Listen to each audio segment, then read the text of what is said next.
My channel యువ Sunny vlogs. ఇది మా ఇంటి మేడ మీద అండి. మీకు ఈ వ్యూ ఎలా ఉందో చూపిస్తాను. ఒకసారి వీడియో ఎక్కడ స్కిప్ చేయకుండా లాస్ట్ వరకు చూడండి. ఇదిగోండి, పైన మేడ మీద నుంచి వ్యూ ఇలా ఉంటుంది కిందకి. ఒకసారి చూపిస్తాను చూడండి. ఇప్పుడే బాగా వర్షం పడి ఆగింది, బాగా మబ్బు పట్టేసింది కూడా. ఈ వ్యూ అంతా బాగుంది, మీకు చూపిద్దామని నేను పైకి వచ్చాను. ఇప్పుడు నేను మీకు చూపిస్తున్నాను కదా, ఇది నేషనల్ హైవే అండి. National highway 16. ఇది విజయవాడ సిటీ మధ్యలో నుంచి వెళ్తుంది ఈ national highway. Chennai Kolkata national highway అండి. ఇది విజయవాడ సిటీలో నుంచి వెళ్తుంది. సిటీ మధ్యలో నుంచి వెళ్ళే నేషనల్ హైవేస్ అనేవి చాలా తక్కువగా ఉంటాయండి. అందులో విజయవాడ సిటీ ఒకటి. వాతావరణం ఇలా చల్లగా బాగున్నప్పుడు మేడ మీదకి వస్తామండి. మా అబ్బాయి ఆడుకుంటాడు. ఈ బల్ల మీద ఎక్కించమని అడిగితే ఎక్కించాను. డాన్స్లు వేస్తున్నాడు ఎక్కి. అక్కడ జారి పడతాడేమోనని పక్కనే నుంచుని నన్ను పట్టుకుందామని.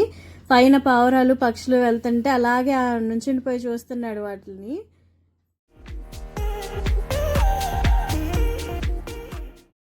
మేము ఉండే ఇంటి వెనకాలే పోస్ట్ ఆఫీస్ ఉంటుందండి. అందులో వర్క్ చేసే వాళ్ళు ఉంటారు ఈ క్వార్టర్స్లో. ఇక్కడ కనిపిస్తుంది కదా ఎల్లో కలర్ బిల్డింగ్. ఈ చెట్లు ఉండడం వల్ల పోస్ట్ ఆఫీస్ కనిపించట్లేదు. ఇప్పుడు నేను మీకు చూపిస్తున్నాను చూడండి. ఇది పీవీపీ మాల్ అండి.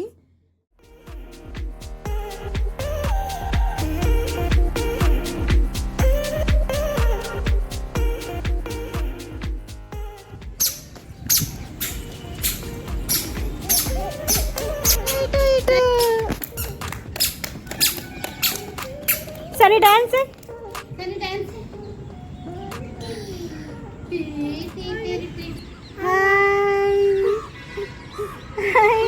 ఇదిగోండి, మీకు చూపిస్తున్నాను కదా, ఇది వారదండి, కనకదుర్గమ్మ వారది. ఇది ఈ వారధి దాటిన తర్వాత ఎయిమ్స్ హాస్పిటల్ వస్తుందండి.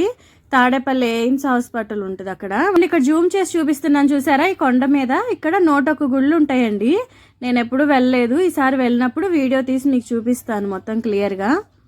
వారధి దాటిన తర్వాత మంగళగిరి, తాడేపల్లి ఇవన్నీ వస్తాయండి. మంగళగిరి వెళ్ళాలంటే 10 కిలోమీటర్లు ఉంటుంది వారధి మీద నుంచి.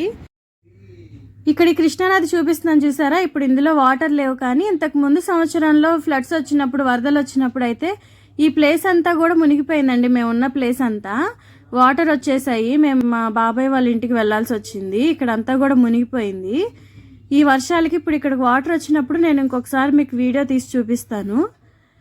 ఇక్కడ రిటైనింగ్ వాల్ కూడా కట్టారండి. ఇల్లు మునిగిపోకుండా ఉండడానికి రిటైనింగ్ వాల్ కట్టారు. నేను ఒకసారి అక్కడ పార్క్ కూడా కట్టారండి. నేను ఒకసారి అక్కడికి వెళ్ళి మీకు చూపిస్తాను. పిల్లలు ఆడుకోవడానికి ప్లే ఏరియా లాగా కట్టారు.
ఈ వీడియో మీకు నచ్చినట్లయితే ప్లీజ్ లైక్ చేసి, షేర్ చేసి, సబ్స్క్రైబ్ చేసుకోండి. పక్కనే ఉన్న బెల్